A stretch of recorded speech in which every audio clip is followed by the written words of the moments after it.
Red Ray Gun Limited presents The Benji and Nick Show. Hello. Hello. Welcome to the castle of podcastery. You're sitting in the great hall of podcast towers. I'm Benji Clifford, the quartermaster of the castle, and I'm joined here by Nicholas Briggs. Very formal. Yes, it's well. I thought so. I thought, it'd be a nice change. It's if you're here today, joining us, you have come to the right place. This is Cult Television's finest podcast. Oh, a brave claim. And this week we will be talking about Arthur of the Britons, children's TV programme from the 1970s. I want to say 1974. Oh, let's have a look. Starring Oliver Tobias as King Arthur of the Britons. It's an absolutely 72 to 73. 72 to 73? Oh, much earlier. Yeah. Wow, produced for HTV, Harlech Television. I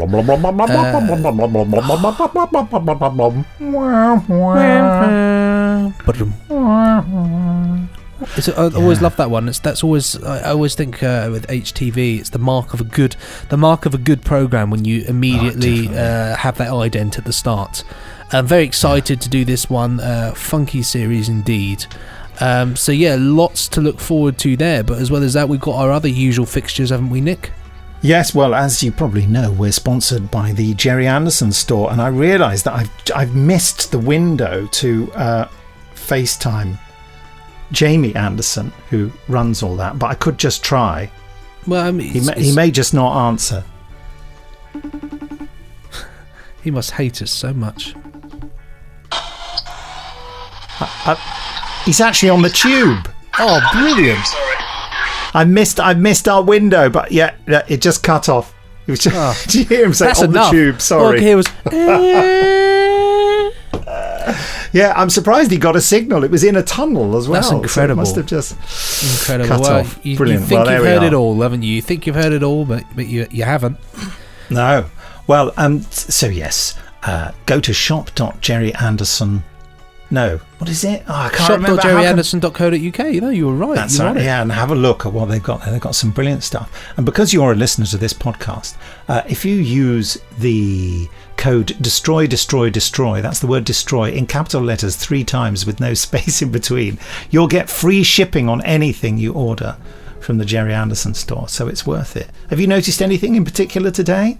I'm just looking through now. A really fun electric Thunderbird 5 and Thunderbird 3 model by the looks of it. Wow. Which absolutely looks gorgeous. It really does. It's just it's so detailed. That's the thing I love about it. There's just so much on there. This is the thing. It covers so many iconic shows from the Gerry Anderson television franchise, and so there's just. Yeah, you can just get everything. And by everything, I mean, as we normally do, we do a search occasionally to find strange thing. I mean, if I type in shoe, you don't get anything, so you can't get that. If I type in sock, they don't do socks either. Okay, maybe you can't get everything, but I like the idea that you can in a way. But well, Jamie has just texted me and says, "What terrible timing! I'm at Lancaster Gate." I'm going to say my fault. You did say before 11:30. Apologies, mate. Next time. There we are. Well, we missed out with that. Normally, Jamie just tells us to bog off, essentially. Yeah, whilst but it doing is very nice of him to sponsor task, like yes, making he an egg. sponsors us. Yes. People are saying that I should get him some eggs because I made him burn his egg, or at least make it too crispy. That's quite a nice idea. By distracting him. Get Jamie some eggs. There's a great shirt actually I've just seen on here, which actually looks really rather fun. It's a Captain Scarlet inspired shirt that says it's a big letter. It says indestructible, and you've got looks like it's like a big crack, like a big sort of somebody falling into a big hole, but it looks really classy. It's quite a fun that's nice. shirt, that one. So don't forget you could order that with the destroy code and get free shipping. You can. I mean, there's an awful... It's like an advert, this. It is. It's like an advert, but like a fun one where we actually care about the products. It's a strange thing like that. You know, someone will be like, yes, and you can get this fold-out chair now. And you know full well that the bloke selling this has not got that fold-out chair in his own house. Or if he has, he sat on it and it broke. Yeah, and he's like, well, it's great. It never breaks. Whilst I've got a spinal injury. It's fine. But it's not caused by the chair. It is. But you can get some rocking stuff on here. I've mentioned this before, but they're so cool, so I want to mention them again. The Thunderbirds cosplay T-shirts as well, which they just look so fun. They're like the Thunderbird style sash there, but also it's got these really cool sort of like 3D belt accessories on there. It's just really cool. Like, honestly, that is a really cool one with the canisters on there. So yeah, do take a peek. The canisters. Yeah. Really cool stuff. Like the canisters. We like a canister. So there you have it. Lots of fun stuff, a menagerie of excitement over at shop.jerryanderson.co.uk. Go on, indulge yourself in a bit of free shipping. I like the word menagerie in there. So I just loved. Sometimes you've got to fit a word in somehow, haven't you? Was that your mission for today? No, my mission to today is to put in the word. I don't know. What about quintessential? That's a great word. Oh, quintessential. I've got to use. We'll definitely get that. We can get quintessential then, I think. Yeah. When I used to do intros, c'est la vie, says Jamie Anderson. I didn't know he was French. I used to do DVD intros for Mythmakers interview DVDs. And my mate Rob Shearman said he thought they were hilarious, and he gave me random words that I had to fit into. He said, next time you record one, you've got to fit in the word parabola. Did you do it? Yeah, but I didn't. And I was doing it with my friend Keith Barnfather, who's the producer of this series. And the funny thing is, I couldn't think of any. Some of them I thought of a context to fit them in, but I couldn't think of anything for this. So I just went. He drew breath, and I just said parabola. And Keith, just typical Keith form, he kind of went, anyway, and carried on. He just looked at me like, are you mad? Anyway, but made no comment about it. And so it's just there, me going, parabola. I loved it. Did you ever see Tom Spilsbury's great thing when he was doing the interviews? I think it was when Jodie was announced for Doctor Who. Yeah. And Tom Spilsbury, who lovely guy, Doctor Who magazine, cool.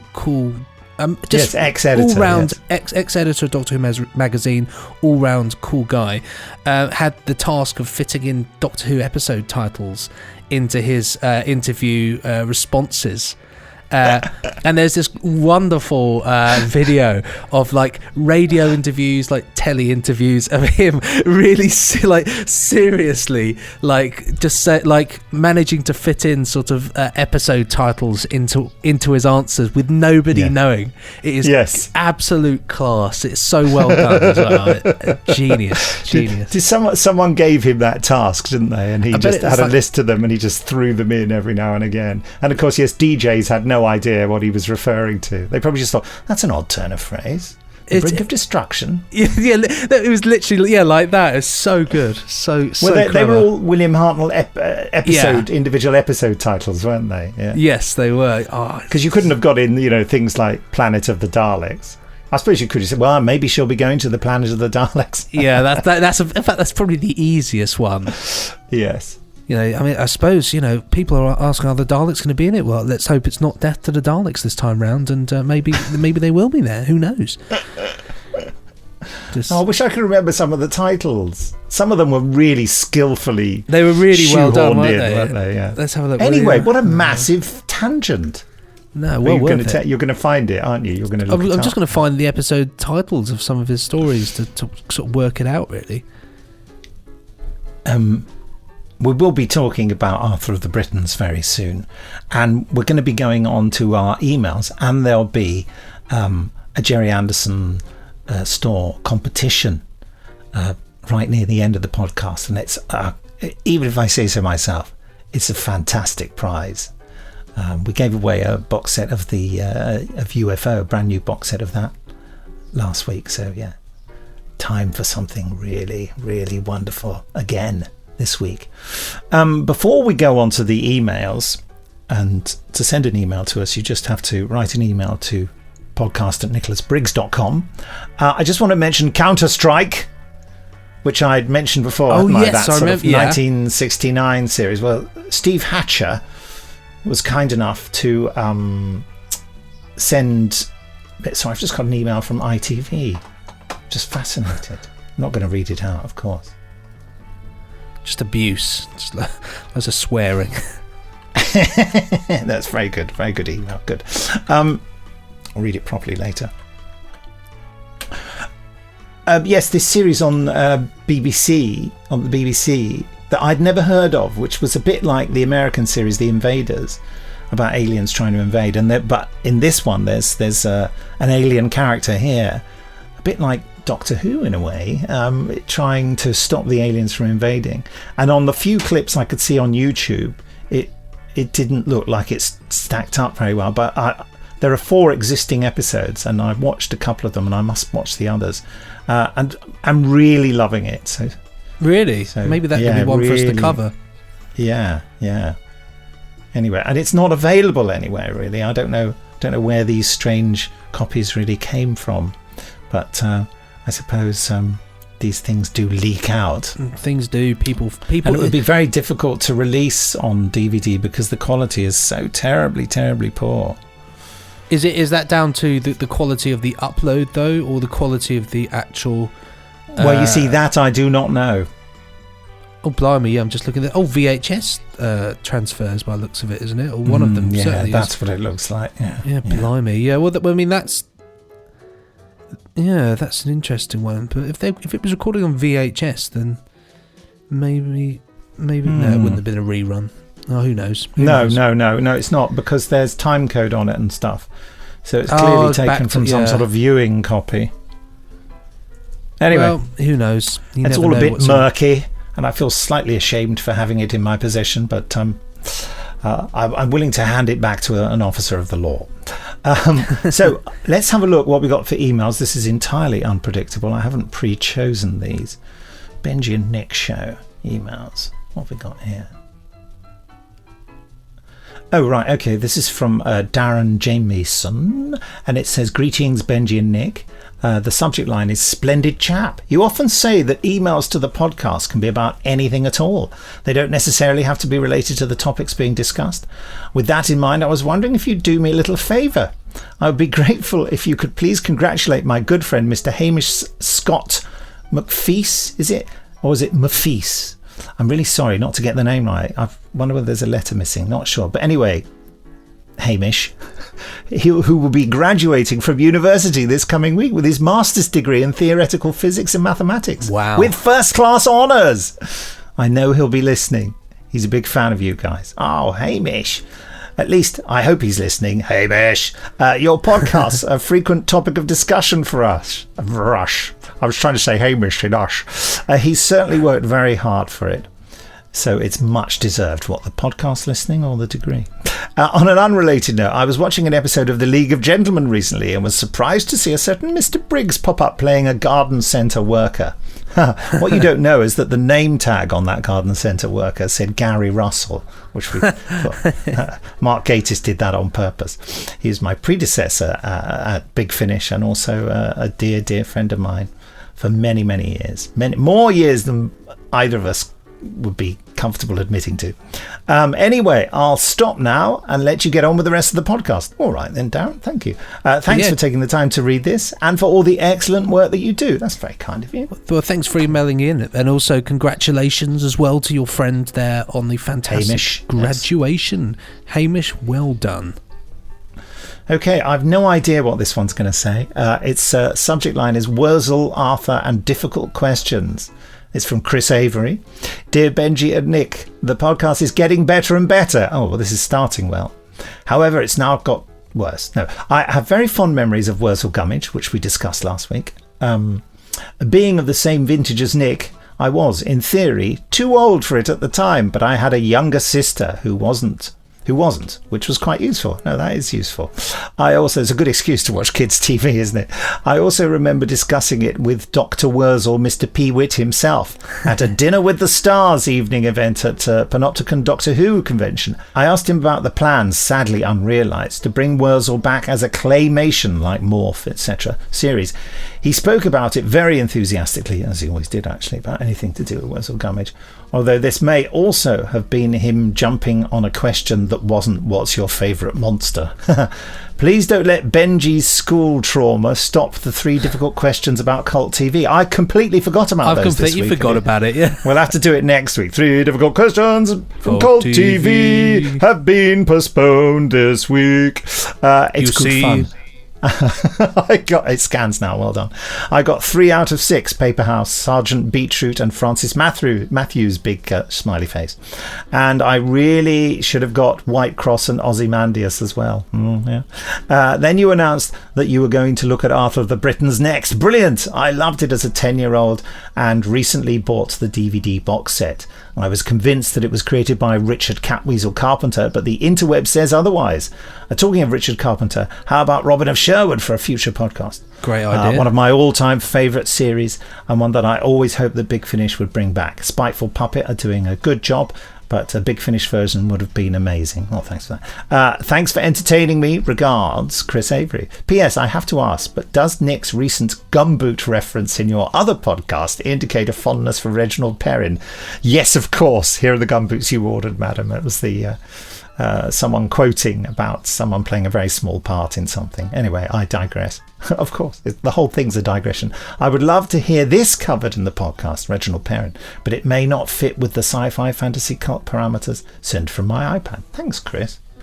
Yes, Reginald Perrin. He said there's a bit Reggie where Perrin. A character says he had a very small line. Here are the gumboots you ordered, madam. And unfortunately, he didn't deliver it quite perfectly. He did, in fact, say, here are the madams you ordered, gumboot. Anyway, there's a lovely joke, isn't there? Have you heard it about, you don't know because I haven't said it yet, about a man who had a very small line in a Shakespeare play. He was very, very tense about saying it. Right. And the line was, he had to come on and said, "Hark, my lord, I hear the cannons call," or something. And it came to the first night, and just before he goes on, they fired cannons. And he just said, "Christ, what was that?" Anyway, this one's from Ian Humphreys. I just quickly mentioned that he won the alarm clock in the competition, I believe, and he's just saying, "I haven't received it yet. Don't worry, it is on the way." Jamie Anderson assures me it is. But if you still haven't heard next week, then let me know, and I'll really give him a good old going over. I was really hoping the email was going to be just letting you know I woke up this morning. The alarm clock works. Oh, now this is brilliant. This is from Michael from the Tin Dog podcast. And he says, as requested, it is currently morning. Hope that helps. Cheers, Michael. Sent from somewhere sarcastic. Because we did say, write it. We said, is it morning? We said, write in and tell us. I'm so glad what time of day it is. Right, there we are. There are the emails. Nick, I've got some cult bantery newsy sort of thing here from you, fresh, hot off the press. Apparently, Patrick Stewart is set to reprise his role as Jean-Luc Picard in a new Star Trek series. They're announcing that they're going to be doing a spin-off series for Star Trek, expanding the universe. And Patrick Stewart has been on a podcast, and they said because there's talk about it, and they said, "Have you seen Star Trek Discovery yet?" He said in his wonderful voice, he said, "I've not." He said, "But I certainly may have a good cause to look at it very soon." Is that all he said? That's all that's quoted, but this is it's. I know that apparently there's been a 5 million or something, 5 million signing that Alex Kurtzman has been granted to expand the Star Trek franchise into new series, miniseries, and animation. So it seems like the writing's on the wall. I thought that was really exciting news. That is exciting. I'm sort of gobsmacked by it. Jean-Luc Picard. So make it so. That's what we have to say. So, I've heard there might be a Patrick Stewart. Make it so. Wow, Patrick Stewart coming back as Captain Jean-Luc Picard. Amazing. Very exciting stuff. So is it now time, Nick? What are we doing next? Are we Arthuring those Britons, or are we comping those Titians? We're going to Arthur those Britons. Let's Arthur those Britons. Why not then? So, for those of you that don't know what Arthur of the Britons is, it chronicles the journey of an interesting one. Actually, it's King Arthur, but it's a Celtic King Arthur in a way, kind of taking an almost alternative look at everything. But it's more about the battle with the Saxons, isn't it? Really, let's be honest here. And well, certainly the first episode, which we both watched. Indeed. What's the first episode called? I can't remember what it's called now. Arthur is Dead. Oh, yeah. It's a great way to start a series, actually. You fake the death of your lead character. And he fakes it in order to get all the competing tribes to come and have a go and to try and take over. And then he reveals that, he's been trying to get them together for years and they won't come and have a meeting. And that's why he fakes his death, so they'll turn up. And it worked tremendously. It's very good. The only thing I'd say about that kind of I thought was a bit funny is that, like, it opens up and it's like, Arthur is dead, and then it goes into this rip-roaring title sequence of Arthur riding around.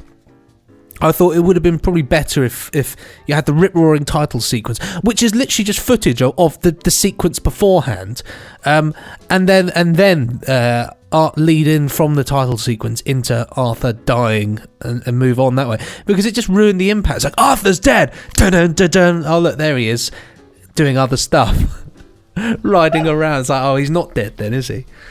I see what you're saying, but of course the practical reason for that is that when they made the title sequence of a series like this, all they would have in order to make the title sequence is footage from the first episode. It's very true. So it is. It's absolutely. It's kind of what you've just seen, isn't it? Basically, literally the same clips. But interesting show, this one. One that I first discovered through my mum. I seem to discover all my things from my parents, who she told me about it and basically swooned over Oliver Tobias being incredible. Yeah. And so he was a bit of a hunk, wasn't he? He seemed, he was real flavour of the month and flavour of the decade, wasn't he? The 70s, certainly one of those guys. But I gave it a go and it's brilliant. I really rate this as a series. We tried to employ him once. I tried to employ him for Curse of the Daleks. Oh, did he not? But he turned it down. Is he just not interacting anymore? Who knows? I mean, his name and profile was available to hire, but it was just a definite no. It was just a bad time. Bad time. We got Robert of Sherwood in to do it. That's I like the way you went for a very close alternative there. Well, I wanted a heroic, strong man. You see, what's the guy's name from Robert of Sherwood? Michael Praed. That's it, Michael Praed. Yes, but there we go. Well, so he was our replacement for Oliver Tobias. But Oliver Tobias has such a good face, doesn't he? That's the thing. Oh, his incredible, very handsome, rugged man. Just perfect casting, and he absolutely eats this role, doesn't he? Also, his sidekicks. One of them's called Kai, the character. And I can't remember the name of the actor, but Steve Hatcher mentioned that he died sadly very young. But the guy with the axe, is that his name? Yeah. And then the older bloke as well, who's got the sort of false arm that he's got. Yeah, he's got like an arm made of iron or something. He just sort of stops people's swords. What's his name? He was in The Changes as well. I guess he was in a lot of things, wasn't he? Yeah, loads of stuff. He used great face. He was also in Sky, I think, which is another thing by Patrick Dromgoole, produced by him for HTV. I'm just trying to find him now. Where's the cast list? I've got the cast list, but I can't remember the character with the arm's face, and I can't remember the chap's face. There's Jack Watson, Brian. That's Blessed, Jack Watson. Jack Watson. Of course, he plays Lua the Silver-Handed. Which is sort of gives it away, really, doesn't it? in this one in particular, I absolutely I chuckled because of the weird link. But of course, the actor who played Mr. Braithwaite in Wurzel Gummidge, Norman Bird, is in this first episode of Arthur and the Britons as Ambrose, the guy who they all joke about being. Yes. And I just thought, how weird is that? We did Wurzel last week, and here he is this week. Wearing a ridiculous wig this week. Playing someone who still thinks he's a Roman, even though it was that they left a long time ago. Yeah, that's right. But the series it's a good series, I would say. I think it's fun. I think it's certainly it feels rather ambitious actually for what it is. It is, and this first episode, I mean, they've done something very wise. I mean, let me just list a few things. First of all, it's shot on 16mm film, isn't it? And also the transfers on the DVD are absolutely diabolically awful and need to be cleared up. I mean, it's like watching it through several layers of a lady's stocking. Which is how Nick I've watches never watched a lot of his I've never done that. In fact, I don't think I've ever said that before, and I'm rather regretting saying it now. But that's what the experience feels like to me. And it's shot entirely on location, isn't it? Yes. And they very much got the camera kit, and off they went into the wilds and shot this. And it's done with such enthusiasm, and it's got a great, overly dramatic music score. The theme.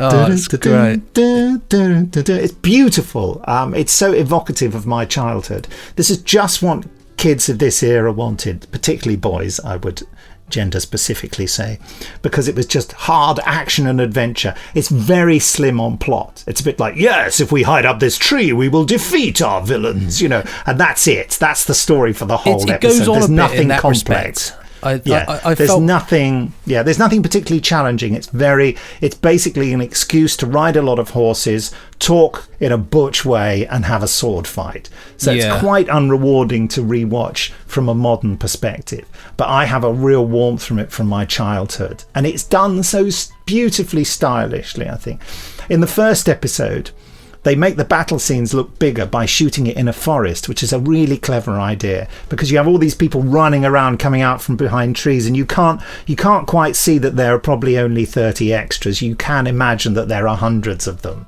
and they cover that quite well, I thought. And it's all very locked in close shots as well, which kind of helps as well. But also you've got like the actual settlement that they built. This huge wooden structures, but there's a particular scene where they shoot it from far away, so you get a perspective. It's actually really big. Whether it's very cleverly done, I don't know. But I suppose it's just wood, so they can do a lot. But it looks really good. I was quite surprised at the effort that they put into doing that. Yes. I wonder whether it was built specially, or if it was some sort of museum, living like a museum heritage site. Yeah, that's not the kind of thing they made in the 70s, is it? No, they're busy destroying our heritage in the 70s, weren't they? Yeah. Yes, more exactly. More pollution, more of it. Demolish that castle. We don't need it. We can build a Butlins on top of it. Yes. But my favourite thing about all of the extras in this is that they've all got this very long hair, very 70s long hair.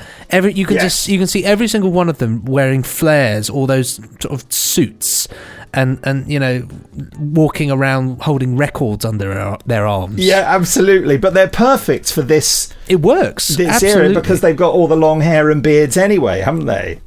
I mean, with this show, something I think is that Brian Blessed is in it playing Mark of Cornwall. Well, he does a brilliant and quite restrained performance in many respects compared with what we're used to now. Well, I think this is almost like the origin of what he does now, like with because he's doing his larger than life Brian Blessed thing that he does. But yeah, you can see there's shades of what we end up becoming very familiar with. But actually, I found myself slightly worryingly with all this stuff.